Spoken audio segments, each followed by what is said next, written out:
living it up, up, up. We're living that good life. We're living, living, living, living with Jimmy B. We're living it up, up, up. We're living that good life. We're living, living, living, living it with Jimmy B.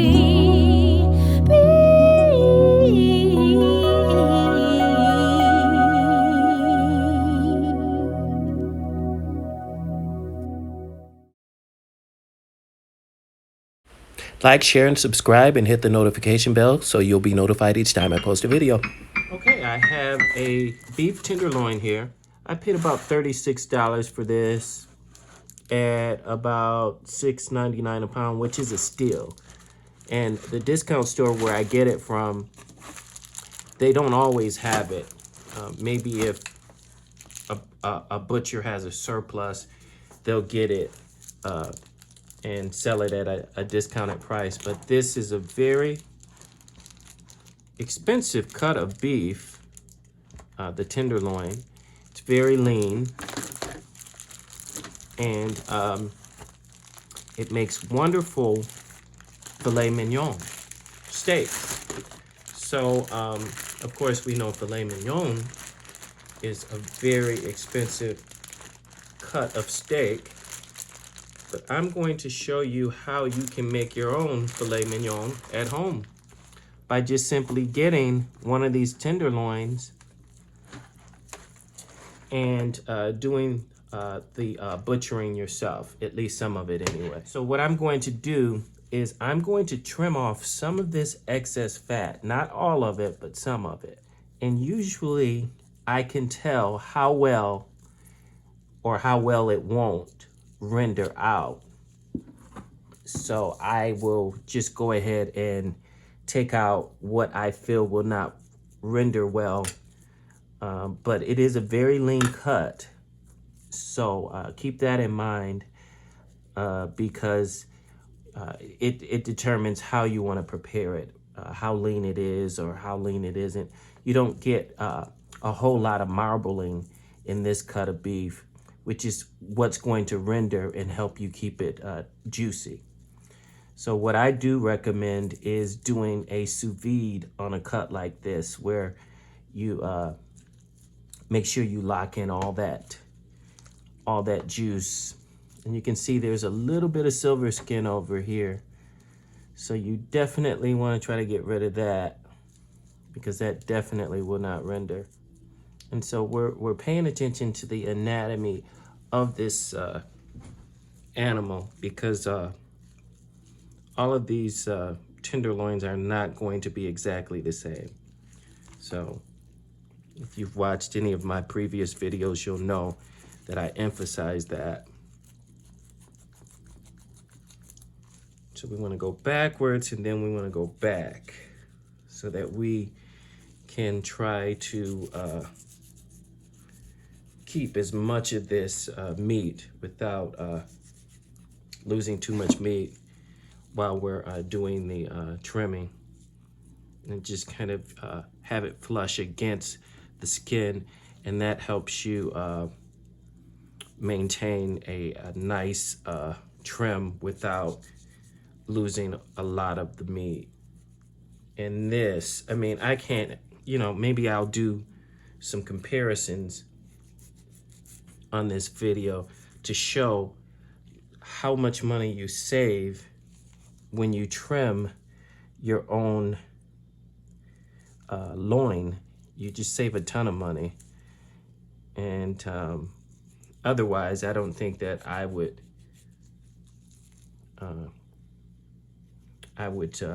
eat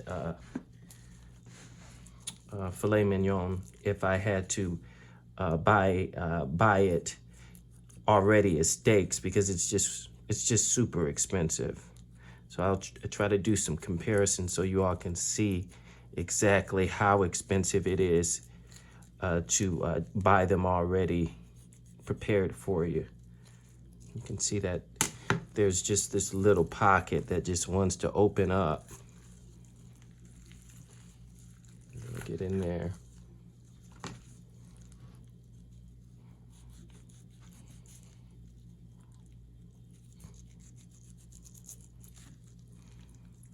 Get in there. Good.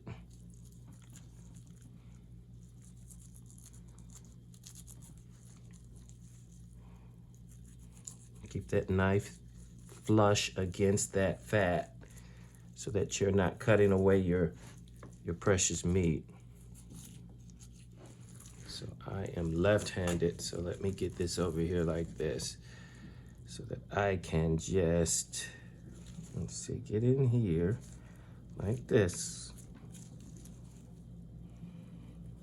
and just try to keep it flush.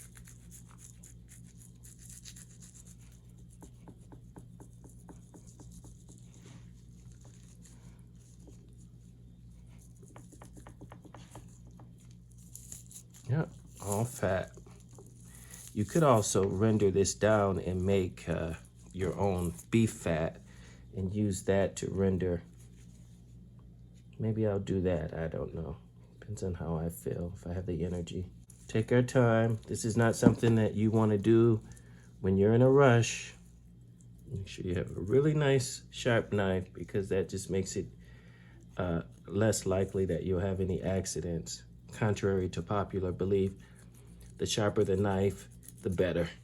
Here's another cap of fat. I most certainly am going to use this. This fat is like gold. It's just gonna render, and we can use this to base our steaks with the fat from that. Yeah, we're gonna use this definitely. And you can see that this is just falling away, and you just want to just go ahead and just pull this apart. And I think I'm going to take that fat and I'm going to smoke it before I render it down and extract the oils out of it. Okay, so we're starting to make some headway here.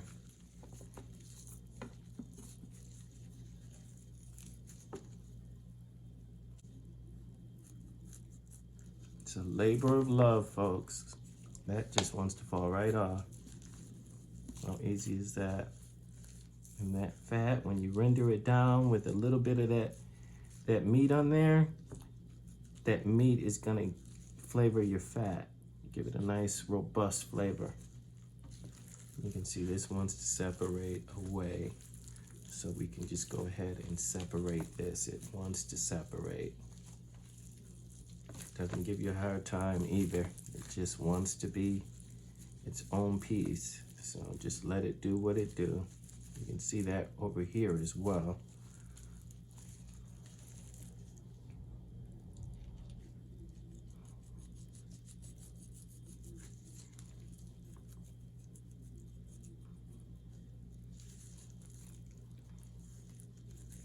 So this is how you get your steaks.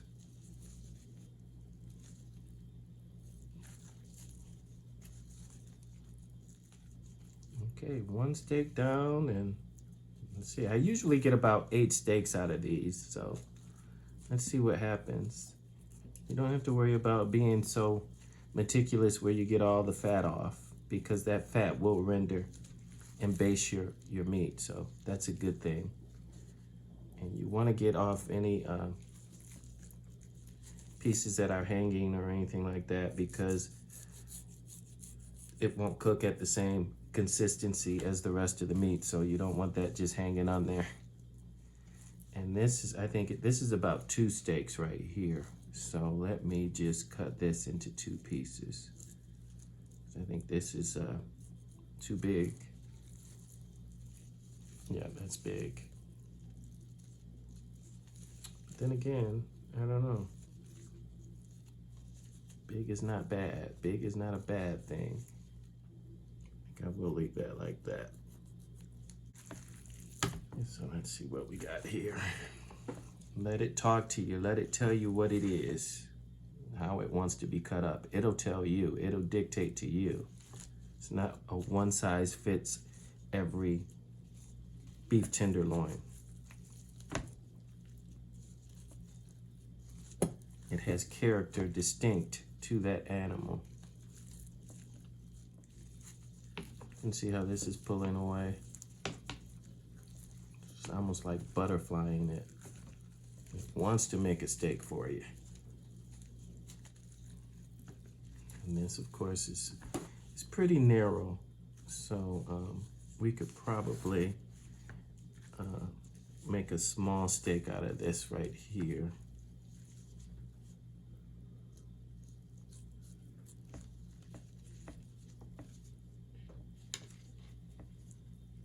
But then again, it's a lot of fat on here, so by the time you get this fat cap off, you're gonna be looking at some beef tips right here. Nice marbling in there. That's a good thing. You just take this and just cut it like so, and you have a nice steak. And this wants to come off, so these are going to be tips.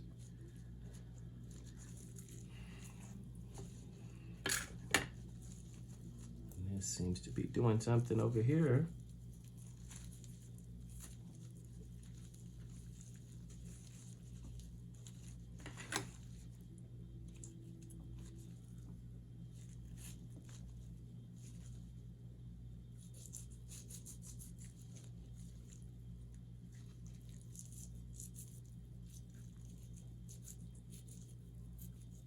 Yeah, it's doing its thing, telling me what it wants to do.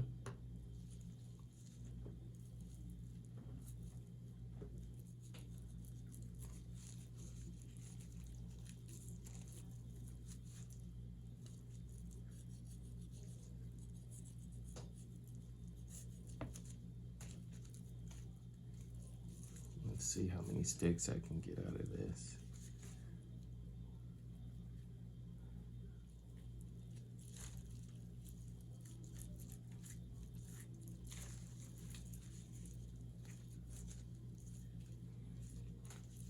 Looks like it wants to be butterflied, so that's what we'll do with that.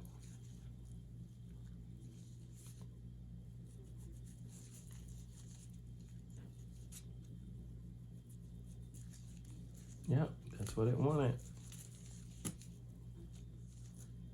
That's a nice steak right there.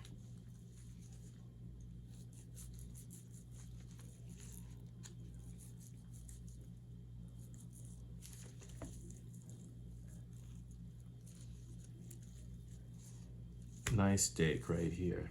Wonderful. Wonderful, wonderful, wonderful. So this is a steak right here too. And so some of them are bigger than others. I think I'm gonna make a steak sandwich. I think that's what I'm gonna do. So I'm not gonna bother to break these into smaller steaks, because I think I'm gonna make a foot-long steak sandwich with this. Then I have 1, 2, 3, 4, 5, 6, 7, 8, 9, 10, 11, 12 steaks. So we're doing good, folks. We're doing good. With steak, especially a good cut of steak, in regard to seasoning, less is more. You don't want to put too much on that to overpower your steak. You don't want to overpower your steak with seasoning. So I would advise not using any more than this, you know, and this is even pushing it. Some chefs won't even use all this. They'll just use salt and pepper. I like garlic and I like onion, so that's why I'm marinating this with onion and garlic, and the Montreal seasoning just has a really nice smokiness to it that I like. That gives it that wonderful grilled taste that I like, with the lemon pepper, and you know, but I wouldn't advise doing any more than that to a really expensive cut of meat like this. I wouldn't advise doing any more than that. give this a nice rub. So now I'm just gonna go back through with butter, and I'm just gonna smear it all over my meat. Smear campaign. Haven't you ever heard that phrase? Smear campaign. This is my smear campaign. And it is now dark outside, but I had my grill, put some wood chips in my smoker, and put some lighter fluid in there about an hour or two ago. And I usually like to let that lighter fluid soak in because I don't like that chemical scent that the lighter fluid has. So I noticed that when I let it soak, you know, for a little while, then I noticed that that chemical taste goes away. That scent, I don't want that scent in my food. So, but it is dark outside. But so I don't think I'm gonna take my camera out there and try to show you what I'm doing with my smoker. But any of you who have seen my previous videos know that I cool smoke my meat, and I'm not attempting to cook it. I'm attempting to infuse that smoke flavor, that hickory, and that I like the charcoal taste. Some people don't like it. I like the charcoal. I like that flavor of the charcoal. So I like to have that infused, the hickory and the charcoal. I like to have that flavor all in my meat. So what I'm going to do is I'm going to take these pieces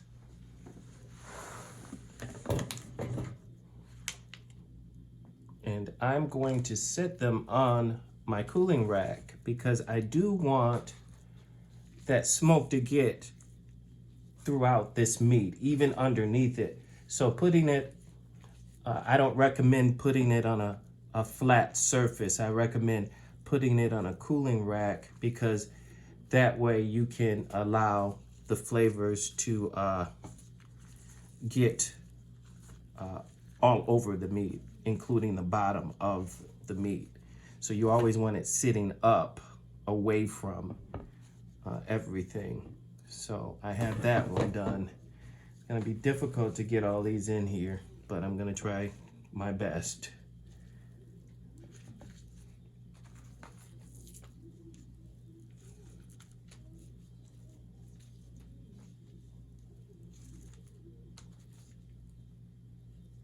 What's that song? I did my best, but I guess my best wasn't good enough. Well, folks, my best wasn't good enough. I have a few more pieces, and I don't want to overcrowd this because if I were to do something like sit this on top, then that would be blocking the smoke from getting on that. So let's see what I can do.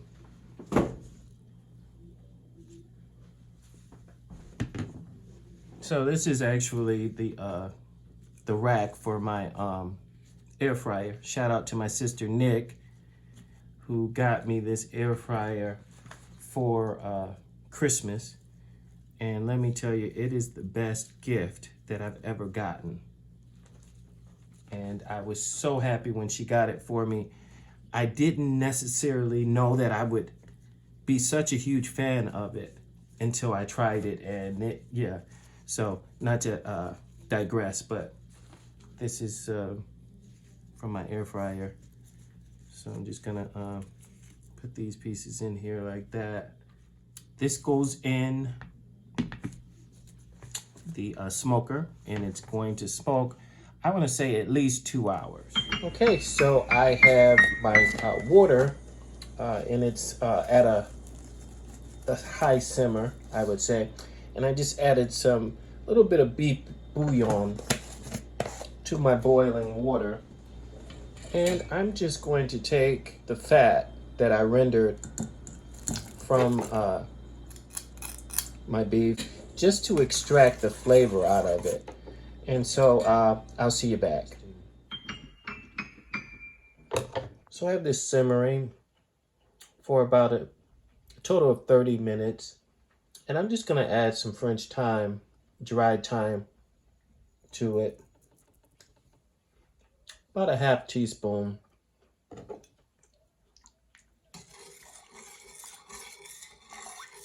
And keep this going for a little while. So I'm just going to strain this because I don't want any of that fat. I've gotten all the flavor I can possibly get out of it. And I most certainly don't want it in my broth because it's chewy and gnarly. And so I'm just going to discard this. And so I'm going to put it back into my pot.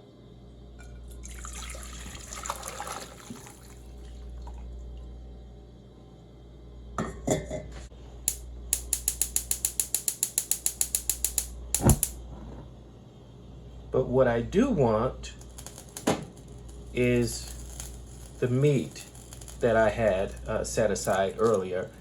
And so I'm just going to let this meat simmer until it gets really nice and tender. And that should take about 30 minutes. Okay, so I just want to do a rough chop on this onion. I like my onions rough chopped when I'm having them on a steak sandwich. So I'm not gonna try to do a fine chop on this. I just want a rough chop on this, and I'm only gonna use half of this. And I made sure that I didn't clean my cast iron skillet out.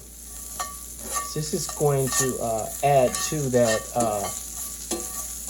flavor that I want. Of course, this is the container, the cast iron skillet that I rendered the beef fat into. Just going to saute these. I just want to sweat them. That's all I want to do is sweat them. I don't like them too done. So I don't want to actually caramelize them, but that's just my preference. You can keep going with this if you want to, depending on what your preference is, especially considering they're going to continue to cook once I put them in the roux. And of course, you want to make sure that all your ingredients are at room temperature. So I have this at about a medium temperature. And of course, the cast iron skillet is preheated because you want to preheat that cast iron skillet because it takes time for it to get an even distribution of heat. So you want to try to preheat your cast iron skillet in an oven for about 30 minutes, just so that you get an even distribution of heat before you put it on the eye. Otherwise, you're going to have hot spots and low spots. So I like the way this is looking. So I'm just going to take this out, and I'm just going to set it aside. And so here's my beef fat that I rendered. And as you can see, it's congealed quite a bit. That's how you know that that fat from that beef is in there. You can't get that with oil alone. That comes from the beef fat. And of course it is smoked, so you have a really nice smoked, savory flavor that's coming forth from this, which is wonderful. So I'm just gonna add all-purpose flour. I want to say about 2 tablespoons. And I just want to let this brown. And I'm also in the process getting out all those little bits that I had in the cast iron skillet prior to that, because this cast iron skillet is flavored quite well. And so we want to utilize all that flavor in there. And you want to keep in mind that it's going to swell once you add your beef broth to it. So don't go overboard with the flour.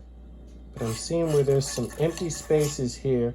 So I do want to add just about another tablespoon of flour.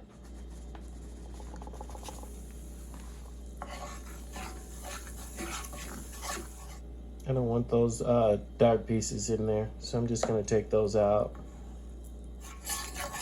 And so you can see how it's browning. That's what we want. I'm going to add my beef stock.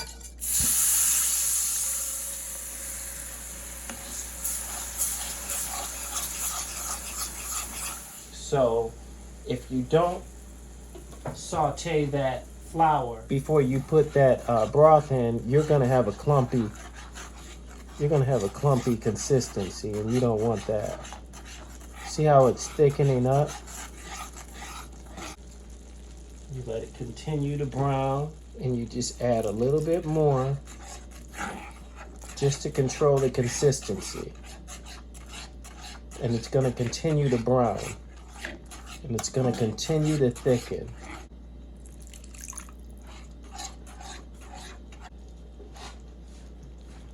And so I'm going to add about 3 tablespoons of soy sauce.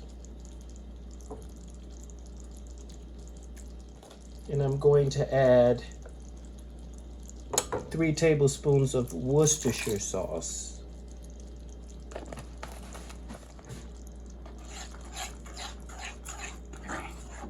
And this is also going to darken my roux. The Worcestershire and the soy sauce. So I have mushrooms that I've actually, they were fresh mushrooms, and I basically froze them.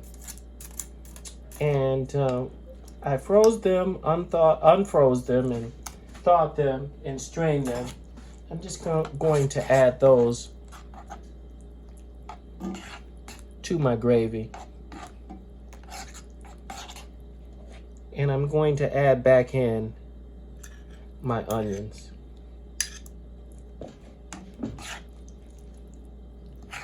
And even though I'm adding onions, I still want to add onion powder.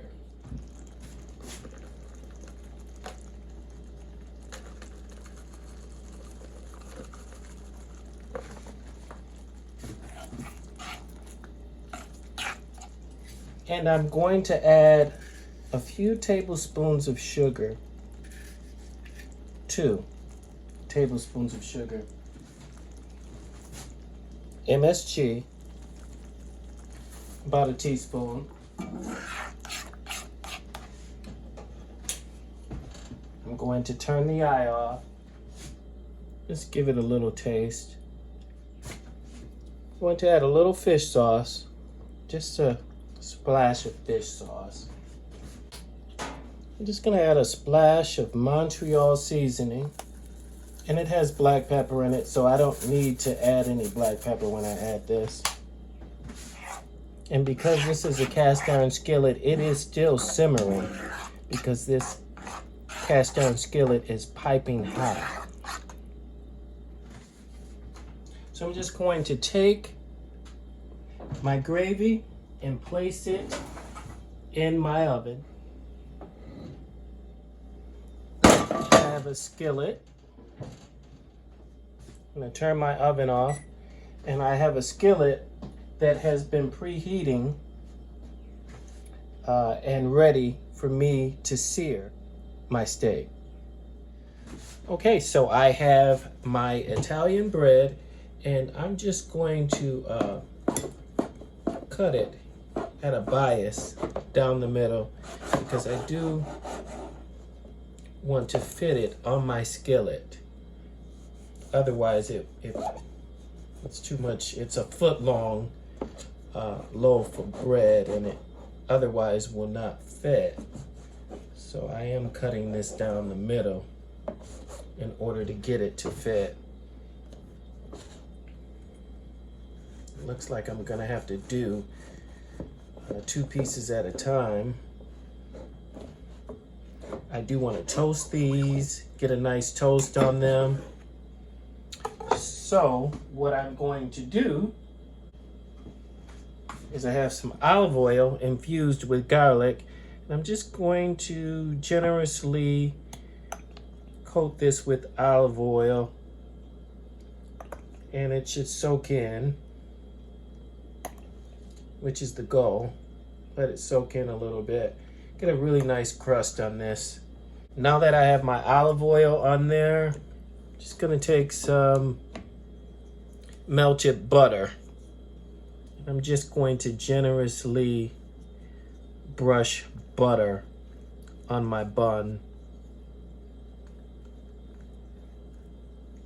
And this is so that the bread can hold up to the meat and everything that I plan to do with this sandwich. I do want the sandwich to be, I don't want it to be soggy. And I am adding a mushroom sauce to it. So I do want it to hold up to that. Plus I'm going to be using a, what's the word I'm looking for?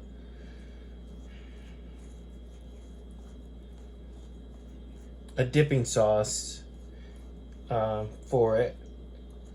So I do want it to hold up to all of that. The word will come to me. I'll put it on the screen. Can't think of it right now. Just want to make sure I get all these edges. Wow, that butter is not going very far. That was over a half a stick of butter, folks.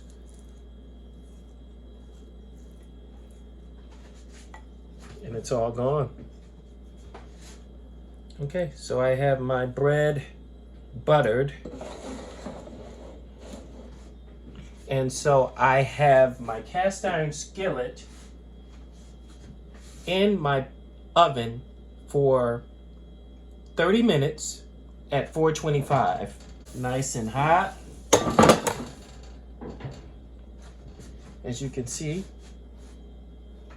from the smoke coming from it. And so I'm just going to just put this in here. It's not, the eye isn't on. I'm not using the eye. What I'm attempting to do is just to put a really good sear on this.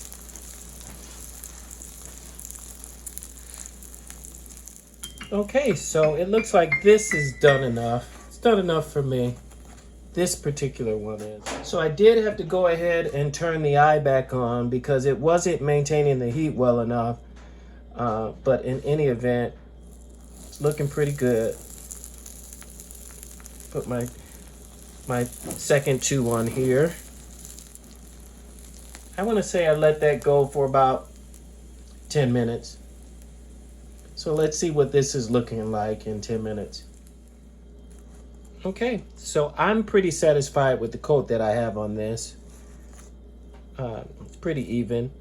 So I'm just going to take this out and I'm going to place it in my plastic container because I want that moisture to continue. So I want it moist. I don't want it dry. So while I'm preparing the rest of my meal, I'm going to set this aside in the container it came in. So I'm going to let my steaks go for a minute, and then I want to do a nice crosshatch on these. So I'm going to turn them as soon as I get a nice crosshatch on these. Just going to turn them just a little bit, just to create a crosshatch. It's not quite ready to be turned yet. About another 30 seconds.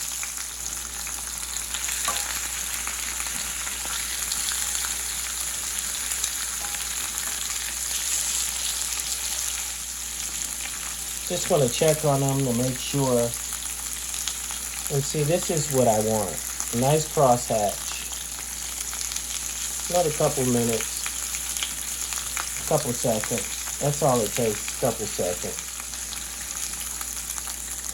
There we go. That's what I want. And so I'm just going to turn this way. And this is going to give me a crosshatch. Same with this one. It's not quite ready yet. And just baste this Just baste it.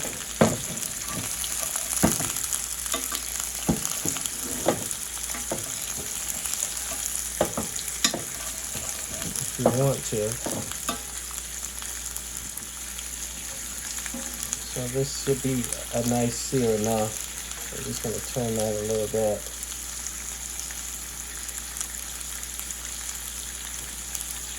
Turn this up just a little bit. So I'm just going to turn this.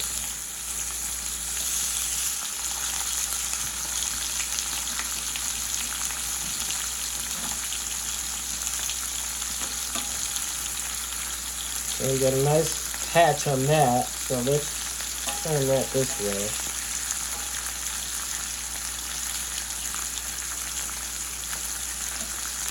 And this is ready to be turned over.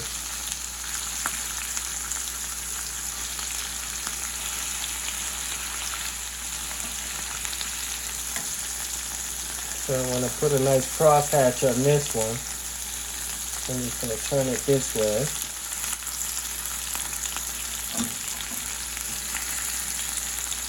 It's ready to be turned.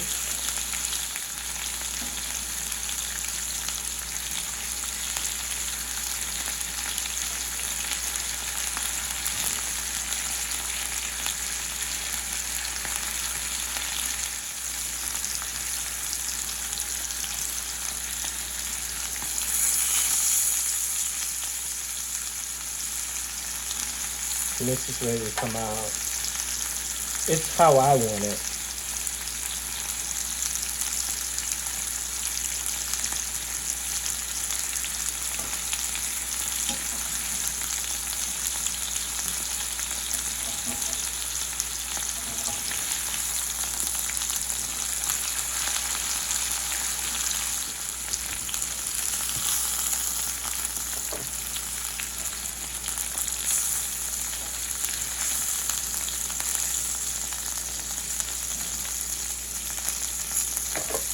I like mine's a little medium, so I'm gonna take mine out. This is how I like my steak. And so I'm ready to plate. Okay, so I have horseradish sauce, which is basically horseradish paste and mayo. And I have yellow mustard. And I'm just going to mix about a third mustard with the horseradish.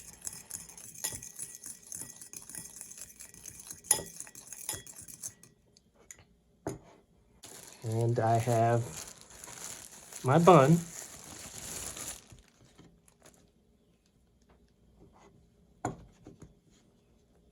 Just gonna open this up and slather it. I think I'm gonna slather the top.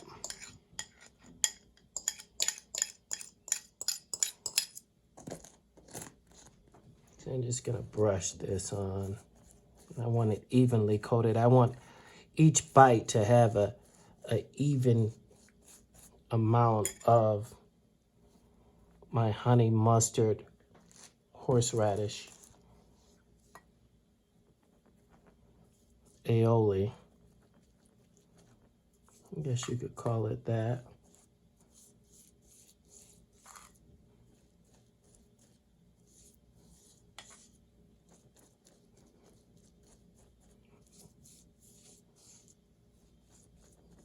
And this horseradish is very spicy.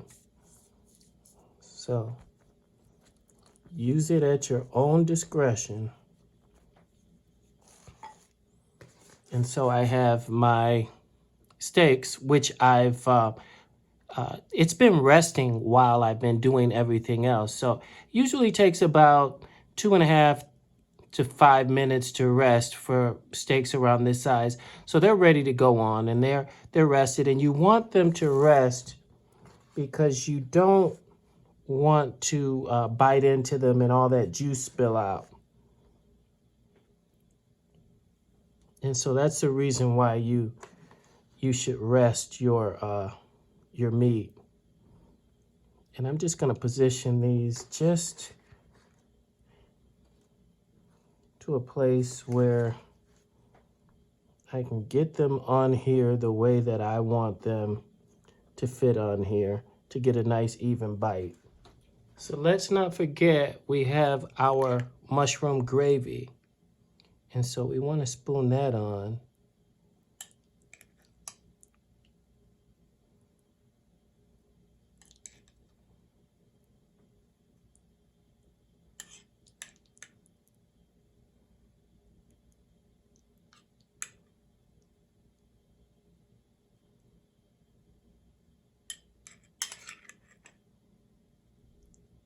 And that was resting in the oven.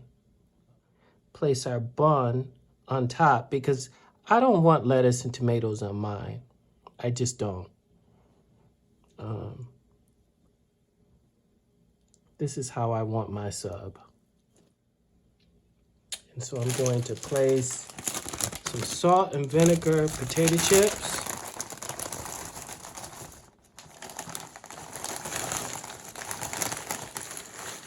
Over here. Not that I'm gonna eat all these. And I have some sandwich toppers, which I'm not going to use as a topper. I'm just gonna use these on the side. Just put these on the side. I just like the combination of the pickle and the vinegar. And so let's get ready to eat. We're living it up, up, up. We're living that good life. We're living, living, living, living with Jimmy B. We're living it up, up, up. We're living that good life. We're living, living, living, living with Jimmy B.